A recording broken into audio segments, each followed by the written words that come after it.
Bonjour tout le monde, j'ai eu l'occasion de tester la compagnie Level. Enfin, j'ai pu la tester parce que ça faisait des années, des mois qu'elle me faisait de l'œil avec des prix absolument fous.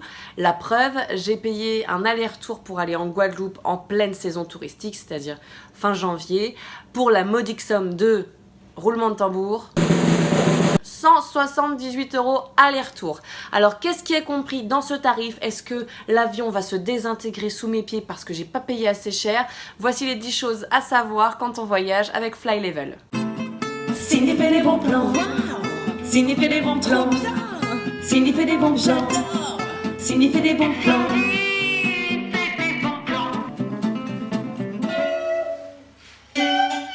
Qui sont-ce? Level, c'est une compagnie aérienne à bas prix, low cost, fondée en 2017, dont le siège se trouve près de Barcelone. C'est la 5e marque du groupe IAG, qui est une fusion entre British Airways et Iberia, donc c'est plutôt un gros groupe avec des reins solides. Le prix. Level fait du low cost. Et le low cost, ça veut pas dire que ton avion va se désintégrer sous tes pieds, qu'il n'y a pas de toilette dans l'avion, que ton vol Paris-New York va faire 62 heures. Non, non, non. Le low cost, c'est en gros tout pareil qu'un vol normal, que tu vas payer à un prix normal, sauf que tu enlèves tout le luxe, c'est-à-dire les coussins, les écouteurs, les bagages en soute, les repas, le petit snack et le jus de tomate à volonté. Les prix d'appel pour ces compagnies, c'est environ 250 € pour des vols aller-retour pour Montréal, pour les Antilles, Martinique, Guadeloupe, pour New York ou même Las Vegas qui a ouvert cet hiver. Nous, on a payé encore moins cher, on a payé 178 € pour aller en Guadeloupe, mais on avait un code promo. Et autant vous dire que quand vous voyez un code promo pour Level, mais les gars, il faut y aller. Là, on n'hésite pas. L'avion, on l'a vu avant, c'est pas parce que tu voyages en low cost que tu es moins à l'aise que dans un avion qui coûte plus cher. La flotte a démarré en 2017, donc là on est en 2020, ça veut dire que les avions, ils sont neufs, ils sont propres, t'es à l'aise, tout va bien. Moi j'y comprends rien et je m'en fiche, mais pour ceux qui veulent vraiment savoir dans quels avions ils embarquent, je vais tout vous dire. En date du 25 mai 2019, la flotte de Level est de 4 Airbus A321, de 2 Airbus A320 et de 5 Airbus A330-200. Je ne sais pas ce que ça veut dire. Bon, voilà.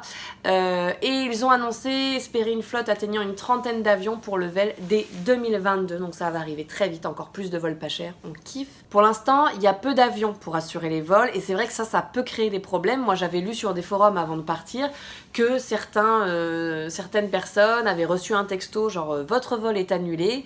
Le prochain vol, c'est dans 2 jours. » Et j'avoue que ça m'a un peu angoissée parce que je ne pouvais pas du tout me permettre de revenir sur Paris 2 jours plus tard, c'était juste pas possible. Et il se trouve qu'on n'a pas du tout eu le problème. Une hôtesse de l'air m'a expliqué que s'il y avait un problème sur l'avion, le vol était en effet annulé et que comme il y a peu d'avions, il fallait attendre un certain temps avant d'avoir un nouveau vol, contrairement aux grosses machines comme Air France, etc., qui peuvent affréter un avion beaucoup plus vite. Elle m'a aussi confié que la compagnie se battait quotidiennement pour avoir des départs à l'heure et des arrivées à l'heure et qu'elle s'en sortait très très bien pour le moment.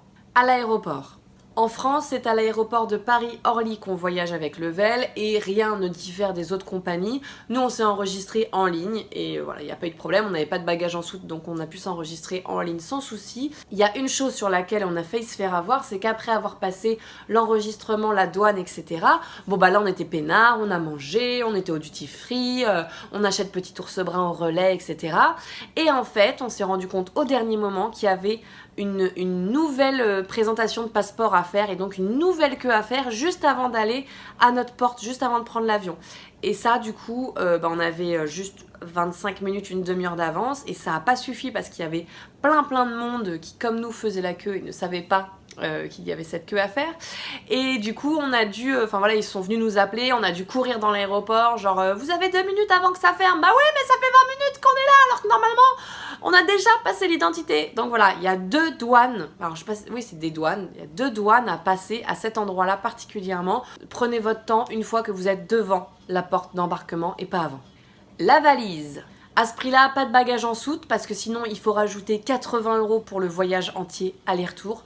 Donc merci mais non merci. Un conseil, allez acheter une fois pour toutes une valise qui rentre en cabine avec la taille standard, comme ça vous êtes tranquille.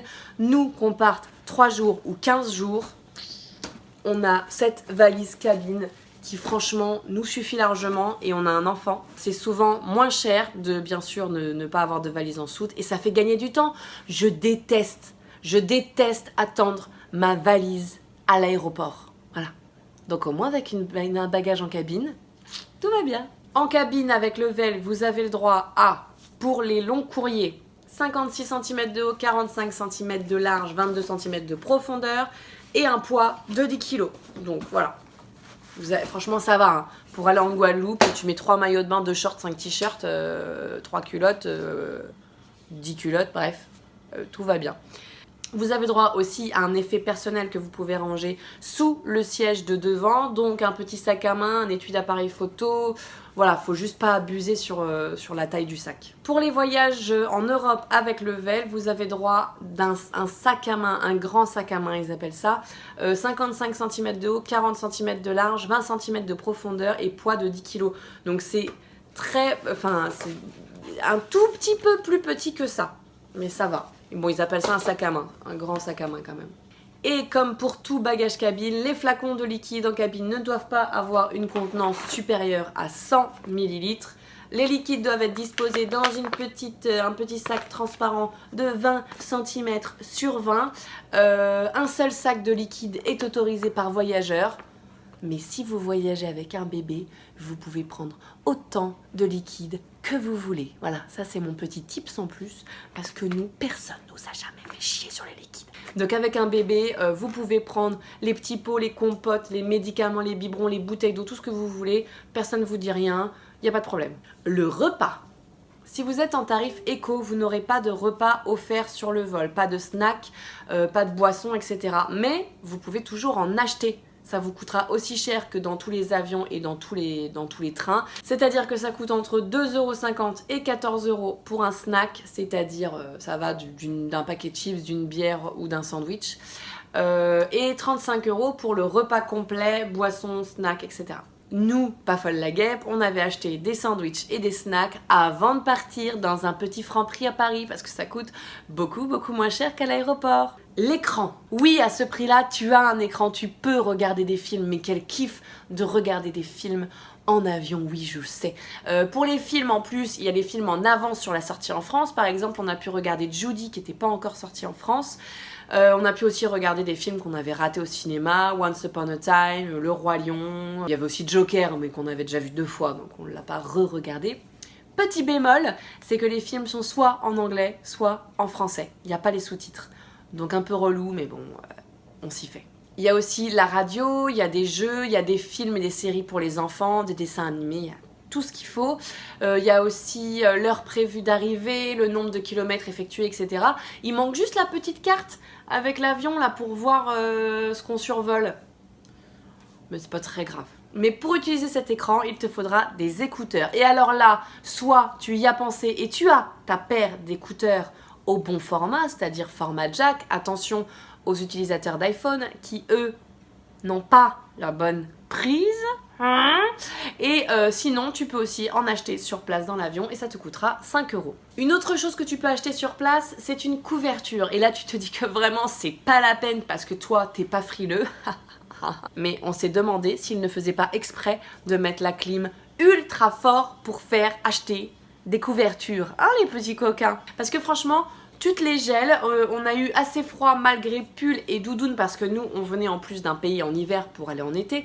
Donc on avait quand même une petite doudoune, une petite veste. Donc attention, si tu pars en été, de prévoir quand même une double petite laine pour ne pas avoir trop froid pendant le vol. Sinon, tu vas être obligé de payer 12 € pour couverture et accessoires. Donc couverture, coussin, boule caisse et masque pour dormir.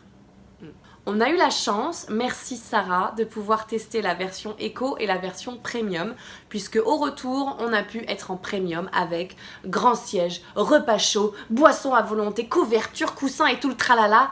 J'ai kiffé. Maintenant, à vous de voir si vous préférez dépenser de l'argent dans votre voyage en avion ou dans votre voyage tout court. Moi, le choix, il est vite fait. J'espère avoir répondu à tes questions. Si c'est le cas, mets un petit like, ça fait du bien et ça me pousse à faire de nouvelles vidéos. C'est hyper important pour moi. Comme de t'abonner, abonne-toi à ma chaîne. On est 3200 aujourd'hui, donc j'aimerais qu'on soit 5000, 10 000, ce serait trop cool. Et pareil, ça me motive à faire des vidéos parce que c'est pas évident. Tu peux aussi bien sûr partager cette vidéo à tous tes amis qui croient que payer plus cher, ça veut dire être plus en sécurité dans l'avion. Dis-moi en commentaire quel est ton prochain voyage et avec quelle compagnie. Et vous pouvez d'ores et déjà retrouver une petite vidéo bonbon de notre voyage en Guadeloupe qui est une vidéo sur le carnaval. Et très vite, promis, je vous balance mes bons plans pour la Guadeloupe. À bientôt!